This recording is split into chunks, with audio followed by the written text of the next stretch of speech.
Alors cette vidéo elle vise à présenter la culture scientifique qui a été à l'œuvre au fil de l'histoire de l'EPS. Tout d'abord, il faut différencier les sciences et la culture scientifique. La culture scientifique, elle est manipulable.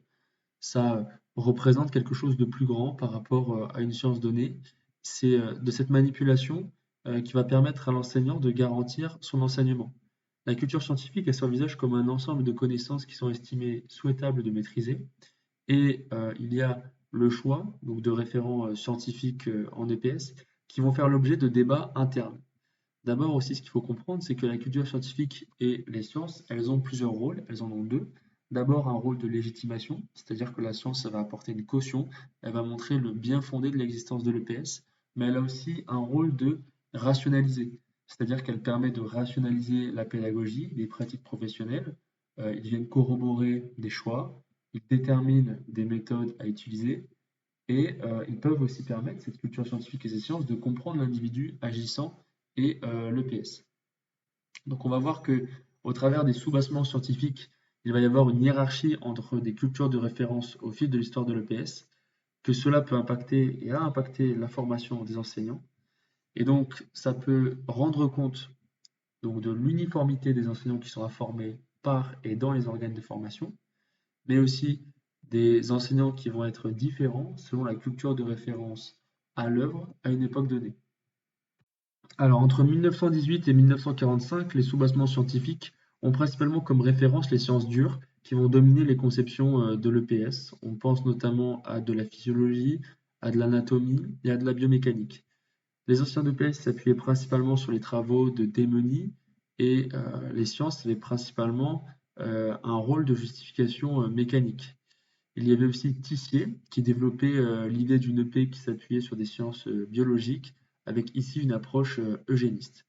Les savoirs, ils étaient posés par le médecin, et l'enseignant, lui, était applicateur du médecin. Il y avait aussi d'autres théoriciens de l'EPS, comme Georges Hébert, qui eux aussi avaient, malgré des méthodes différentes, recours à des références et à des connaissances scientifiques qui s'assimilaient à ces sous-bassements-là. Par exemple, Hébert, il pouvait avoir recours à des sciences de la physiologie et cardio-pulmonaire.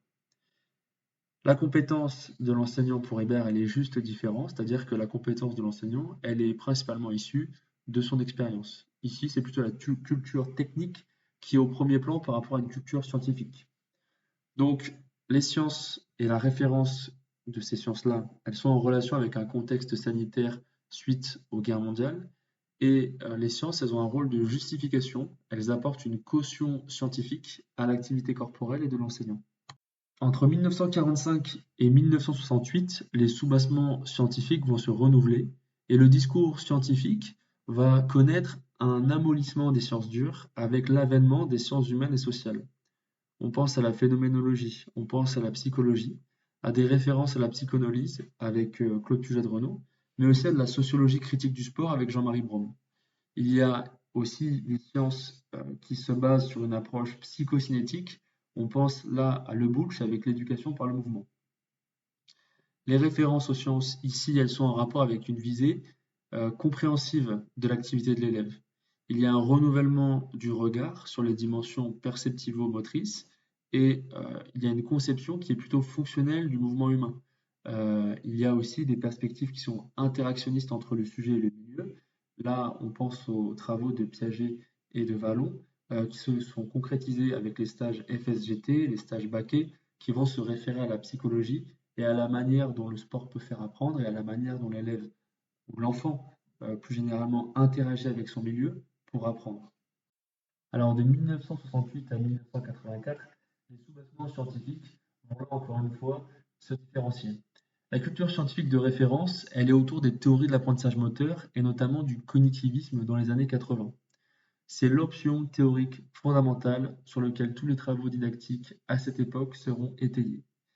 Pour décrire en quelque sorte et en quelques mots le cognitivisme, ça suggère l'apparition d'un ordre dans un système complexe qui est fondé sur une commande qui serait extérieure à un système.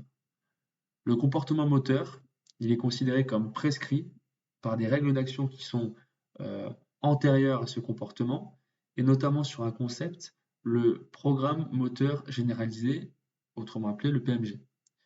Donc le comportement moteur, ce serait le reflet de représentations, de règles d'action qui seraient construites au plan cognitif en amont. Il y a donc un amollissement continu des sciences dures avec une montée des sciences neurobiologiques. Et là, les sciences, elles ont un rôle de compréhension de l'action motrice qui dépasse les simples savoir-faire sportifs. Il y a des éclairages multiples, des sciences dures, des sciences humaines et sociales, les sciences de l'éducation et les neurosciences. Il y a aussi à cette période un conflit, des débats sur une épistémologie de l'EPS, avec notamment Parlova d'un côté, Vigarello de l'autre. Même si je ne reviendrai pas sur ce conflit, il y avait un conflit sur savoir si l'EPS devait être une science à part entière ou si l'EPS devait garder euh, un éclairage pluridisciplinaire et l'avenir aura donné raison à la seconde option. De 1984 à aujourd'hui, il y a véritablement une profusion des réflexions didactiques et pédagogiques qui portent sur l'évaluation, les définitions des contenus d'enseignement, mais aussi sur la transversalité. Et ça émane des théories de l'apprentissage moteur, avec plusieurs théories maintenant qui vont coexister. Le modèle du traitement de l'information, c'est-à-dire le cognitivisme, où on part de principes d'apprentissage pour en déduire des stratégies, mais aussi tout le courant des théories dynamiques écologiques, avec un comportement moteur qui émergerait de contraintes qui lient tâches, organismes et environnement. Aussi, il y a une profusion des réflexions en sciences de l'éducation sur les théories de l'apprentissage, avec l'idée de transposition didactique, c'est-à-dire de mettre en forme le savoir pour enseigner et faire apprendre, la notion de décalage optimal, la pédagogie du sens aussi, et enfin une théorie qu'on pourrait recouper à celle des théories de l'apprentissage moteur, c'est celle de l'action située, avec une relation de codétermination entre l'action, la situation et un couplage entre l'individu et son environnement.